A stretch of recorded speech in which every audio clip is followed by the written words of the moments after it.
Chefe, hoje eu cheguei aqui com a cabeça cheia e o copo de ginger ale quase como se fosse um colete salva-vidas. Já vi que vem assunto grande por aí, Beatriz, então me conta que peso é esse que está aí junto com o gelo desse ginger ale. Eu fico reparando nas crianças com celular o tempo todo na rua, na escola, nos restaurantes, e não sei se estou exagerando quando acho isso estranho. Você sente mais preocupação por elas, pela escola, pelos pais ou por você mesma, que cresceu com outro tipo de infância? Acho que é por tudo junto, porque eu lembro da minha infância com mais brincadeira na rua e menos tela, e ao mesmo tempo sinto que o mundo hoje é outro. É verdade, o mundo mudou e a tela está em quase tudo, mas isso não quer dizer que a história esteja decidida para sempre. Eu vejo notícia dizendo que escola cai proibir celular e vejo gente defendendo que tecnologia é o futuro e fico perdida sem saber de que lado eu deveria ficar. Talvez o primeiro passo seja aceitar que não existe só dois lados, o do proibir tudo e o do liberar geral. Se a gente tentar entender o que acontece com o corpo, a mente e as relações das crianças com as telas, a conversa fica mais clara. Eu gosto desse jeito que você fala, chefe, parece que coloca um mapa em cima do balcão para eu conseguir enxergar o caminho. Então vamos desenhar esse mapa com palavras começando pelo corpo, porque ninguém vive bem se não dorme, se não se movimenta e se não descansa a cabeça. Eu mesma, quando fico muito tempo no telefone à noite, acordo cansada com o olho ardendo e um humor péssimo. Imagina uma criança pequena assim todo dia. Com criança isso pode ficar ainda mais intenso porque o cérebro está em desenvolvimento e a rotina influencia muito no sono e na disposição. Se a tela entra nos horários de dormir, de comer ou de brincar, o corpo começa a mandar sinais de que algo está saindo do lugar. Então não é só o conteúdo do vídeo, é também a hora e o jeito em que a tela aparece na vida da criança. Exatamente, por exemplo, se a criança usa um pouco de tela para ver um desenho educativo de manhã e depois vai brincar, correr e conversar, a história é uma. Mas se ela passa a maior parte do dia parada olhando para a tela sem mexer o corpo, sem brincar ao ar livre, aí o corpo vai cobrar um preço. Eu nunca tinha pensado nisso como uma espécie de toca do tipo a tese entra e alguma coisa da vida real sai. Essa é uma boa imagem porque toda escolha é uma troca e com as telas a grande pergunta é o que está sendo trocado sem que a gente perceba. No caso das crianças, o que mais costuma sair do lugar, chefe? Muitas vezes é o sono que fica mais curto ou agitado, o movimento do corpo que diminui e a atenção que fica picada, como se a mente pulasse de um assunto para outro.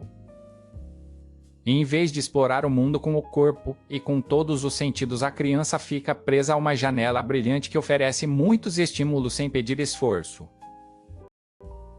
Isso explica por que tanta gente fala de crianças inquietas, cansadas e ao mesmo tempo viciadas em mais tela. Mas é importante lembrar que a tela não é o único fator. Existem famílias sobrecarregadas, escolas com poucos recursos, cidades pouco seguras para brincar na rua. Você quer dizer que, às vezes, a tela entra como solução improvisada para problemas que já existiam na rotina da família? Sim, muitos pais usam a tela para conseguir trabalhar, cozinhar, descansar um pouco, e não fazem isso por maldade, fazem porque estão cansados e sem apoio. Por isso não adianta olhar para o celular como vilão isolado, porque atrás dele existe toda uma história de trabalho, de cansaço e de falta de tempo. Nossa, isso me dá mais compaixão pelos pais. Eu sempre julgava um pouco quando via um bebê com tablet na frente. Compaixão é um ótimo ponto de partida porque abre espaço para conversa em vez de culpa. Agora que falamos do corpo, podemos entrar na mente e nas emoções, que é onde muita gente sente medo quando pensa em tela e infância.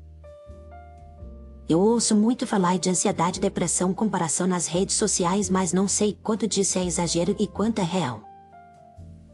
O que sabemos hoje é que existe uma ligação entre o uso muito intenso de telas e alguns sintomas como mais ansiedade, mais tristeza e mais irritação. Mas essa ligação é complexa porque às vezes a criança já está triste ou preocupada e acaba usando a tela como fuga.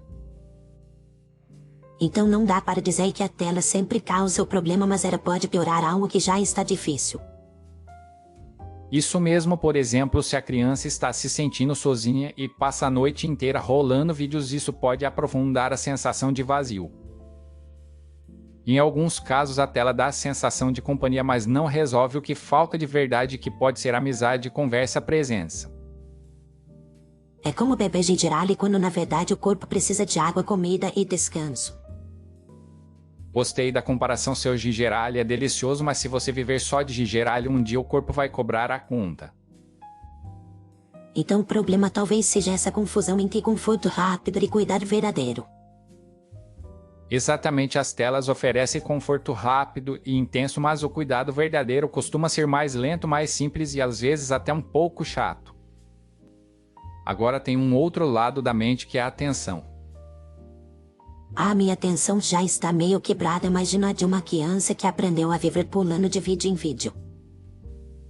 Quando a criança se acostuma com estímulos que mudam o tempo todo, pode ficar mais difícil se concentrar em coisas que não mudam tão rápido como uma aula ou um livro. Isso não quer dizer que a criança seja preguiçosa, significa que o cérebro está treinado para um tipo de ritmo diferente. E a escola entra onde nessa história toda? A escola é o lugar onde essa diferença de ritmo aparece com mais força, por isso tantos países começaram a limitar o uso de celulares nas aulas. Algumas escolas pedem que o celular fique guardado na mochila, outras criam armários coletivos, algumas deixam que o aparelho seja usado só em situações muito específicas. A ideia geral é evitar que a tela pessoal da criança concorra com a sala inteira e com o professor. Deve ser difícil competir com um aparelho que tem jogo, mensagem, vídeo e tudo ao mesmo tempo. É uma competição injusta, por isso muitos educadores defendem que, se a escola quer usar tecnologia, que seja em dispositivos voltados para a aula e não no celular de cada aluno. Então não é uma guerra contra a tecnologia, é mais uma tentativa de organizar como ela entra na escola.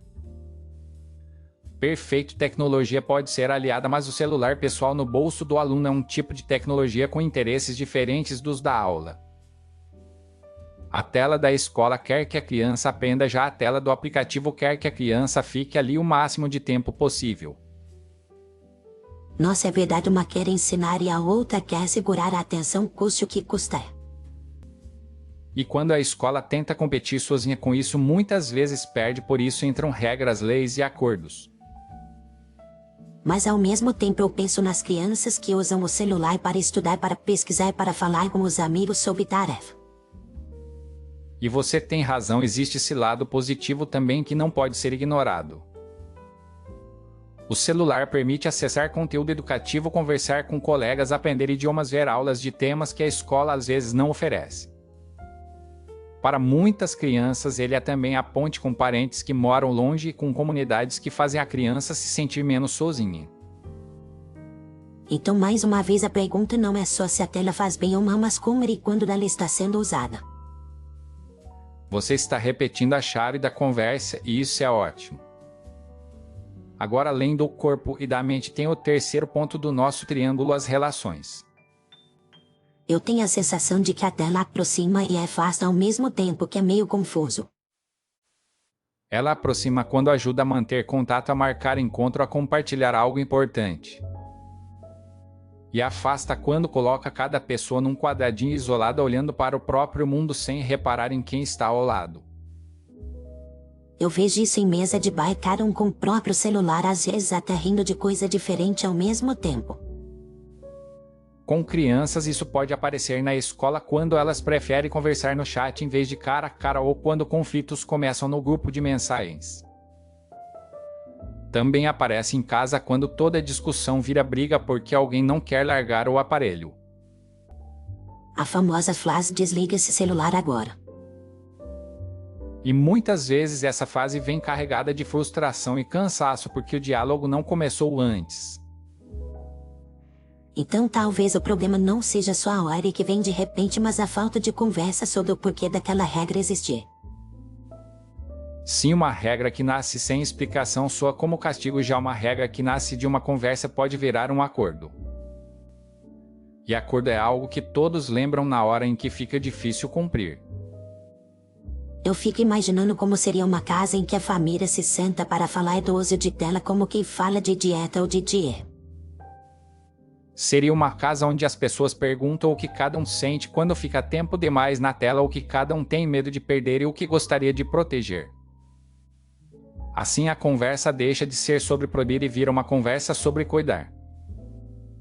Cuidar não só das crianças, mas dos adultos também.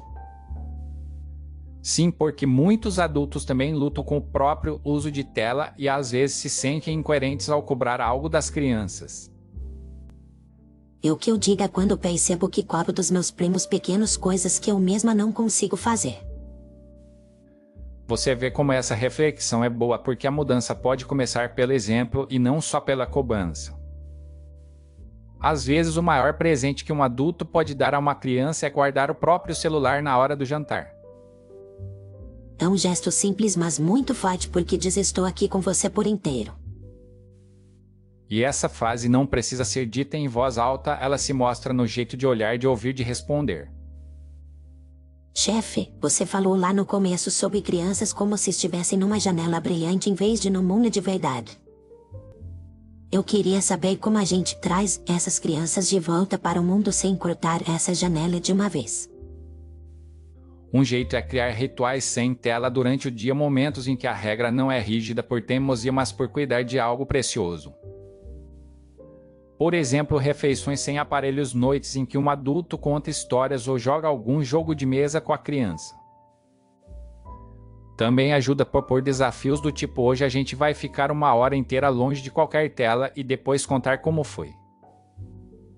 Gostei dessa ideia, vira quase um jogo de observação da própria vida. Exato, a criança descobre que consegue aguentar o tédio, que consegue inventar brincadeira própria, que consegue ouvir o próprio pensamento. E isso tudo vai preparando ela para ser um adulto que sabe ficar em paz consigo mesmo sem precisar de tela todo o tempo. Esse é um dos maiores presentes, porque o mundo adulto vai oferecer ainda mais telas, ainda mais distrações. Se a pessoa nunca aprendeu a ficar só com os próprios pensamentos, ela pode se sentir perdida quando precisa tomar decisões importantes. Você está falando de coisas sérias, mas com uma calma que dá esperança. Esperança é importante, porque senão o tema tela e infância vira só medo e culpa. E medo e culpa paralisam a ação. Chefe, tem uma parte disso tudo que me assusta, que é a parte dos riscos na internet. Eu ouço falar de conteúdo violento de gente mal intencionada, de bullying, e me dá um frio na barriga. Esse frio é compreensível, porque o ambiente online amplia coisas boas e ruins ao mesmo tempo. Existem sim pessoas que usam a internet para enganar crianças, para expô-las a coisas que elas não estão preparadas para ver. Por isso é tão importante que as crianças saibam que podem falar com um adulto de confiança quando algo estranho aparece na tela. Se a criança sente que vai ser julgada ou castigada por qualquer coisa que apareça, ela pode esconder em vez de pedir ajuda.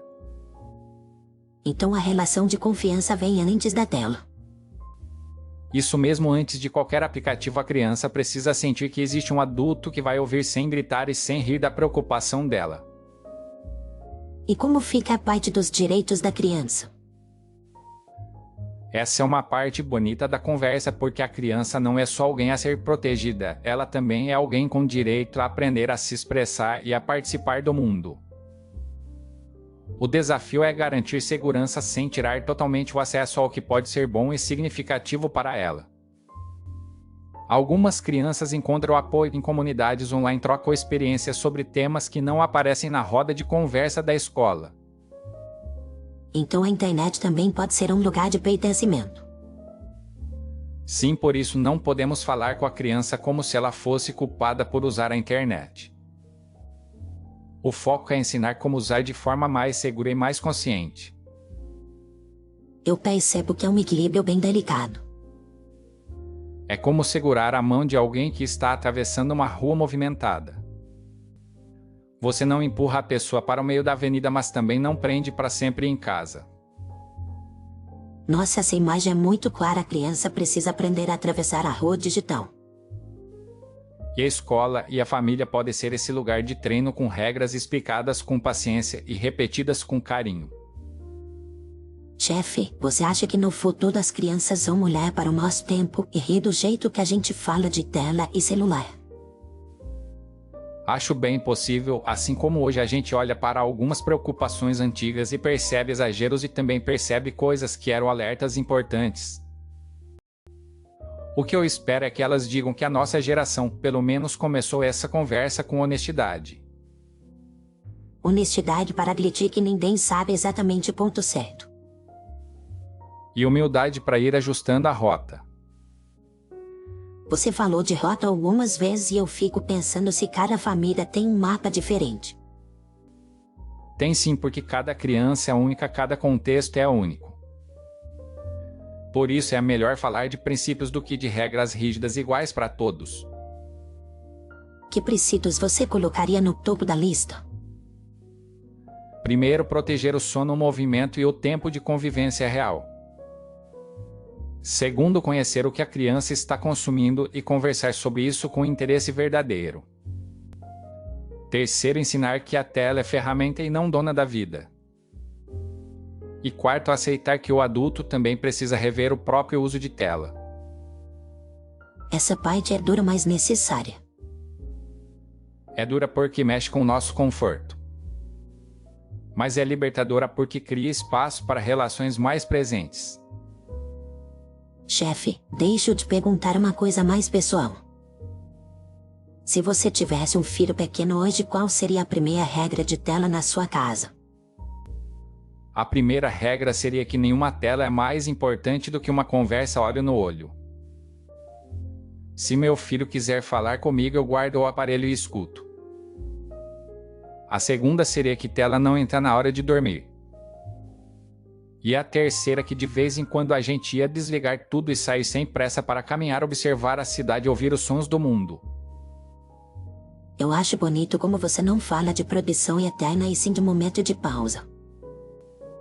Porque o mundo digital não vai desaparecer, então faz mais sentido aprender a entrar e sair dele com consciência. Você sabe que enquanto você fala eu vou lembrando da minha própria adolescência com as primeiras redes sociais. Eu queria muito que alguém tivesse me explicado essas coisas naquela época. Talvez você esteja ouvindo isso agora para poder ser essa pessoa para alguém um dia. Talvez para os meus futuros filhos ou para meus primos ou para os filhos das minhas amigas. Ou até para você mesma quando pensar no seu próprio uso de tela. Verdade. Agora, quando eu vejo uma criança com celular na mão, eu não vou olhar só com julgamento. Vou lembrar que ali tem uma história, uma família, uma rotina. E talvez você possa perguntar com curiosidade em vez de apontar o dedo. Chefe, tem uma pergunta que não quer calar. Existe um limite perfeito de horas de tela para cada idade? Seria ótimo se existisse uma tabela mágica, mas a vida real é mais complexa. O que existe são recomendações gerais que lembram a importância de pouco tempo de tela para crianças pequenas e de mais equilíbrio para as maiores. Mas mesmo essas recomendações precisam ser ajustadas à realidade de cada família. Mais importante do que contar minutos é observar sinais. Que sinais? Se a criança dorme bem, se tem energia para brincar, se consegue se concentrar, se está com um humor estável. Se essas coisas estão muito desorganizadas, vale investigar quanto a tela está ocupando o dia dela. Então a tela vira quase um termômetro da vida. Ou melhor, um dos termômetros, porque precisamos olhar o conjunto inteiro. Chefe, eu gosto quando você evita respostas fáceis. Respostas fáceis podem acalmar no começo, mas não sustentam a vida inteira. Talvez seja por isso que eu voto sempre aqui para esse balcão com meu gingirale. E eu fico feliz toda vez que você volta, porque cada pergunta sua é uma pergunta de muita gente. Falando nisso, eu acho que hoje eu perguntei em nome de um monte de pais, mães, professores e até de algumas crianças que não têm palavras para isso ainda. Você deu voz a dúvidas silenciosas. Sinto que entendi melhor o que está em jogo quando a gente fala de celulares, crianças e escolas. Se você tivesse que resumir, em poucas frases, o que leva dessa conversa, o que diria? Eu diria que a tela não é um monstro, mas também não é um brinquedo qualquer. Que toda vez que ela entra, alguma coisa da vida sai. E que a gente precisa escolher com cuidado o que está disposto a tocar. Esse resumo está muito bonito.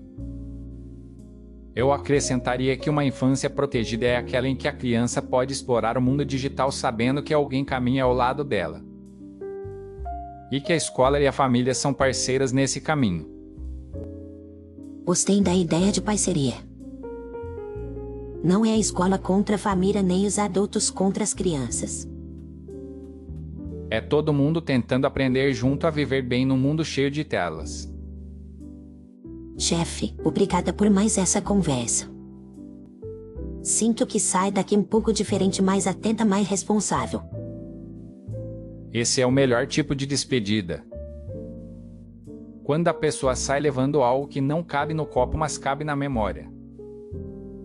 Hoje eu levo conhecimento e gingerale na mesma lembrança. E eu fico aqui torcendo para que essas ideias encontrem mais pessoas pelo caminho. Vou fazer o possível para isso. Mas agora, acho que está na hora de eu ir embora antes que você feche o salão. Vá com calma, Beatriz, e lembre sempre que perguntas boas valem mais do que respostas rápidas.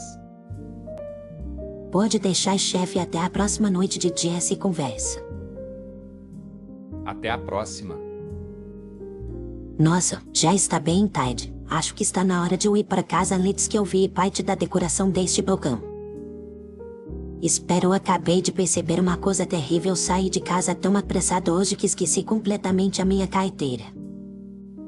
Eu não tenho como pagar esse gingerale agora, e isso é a cara da minha vida, cheia de perguntas boas, e planejamento não é sempre tão bom assim. Olha, eu sei que é meio sem jeito, mas tenho que pedir uma coisa para você que está sentada aí do meu lado escutando tudo com tanta atenção. Você que ficou o tempo todo quietinho só ouvindo a minha conversa com o chefe, será que poderia me ajudar com este gingerale hoje? Eu sei que você estava aí porque eu senti a sua presença desde o começo, e eu adorei imaginar que as minhas dúvidas talvez fossem um pouco as suas também.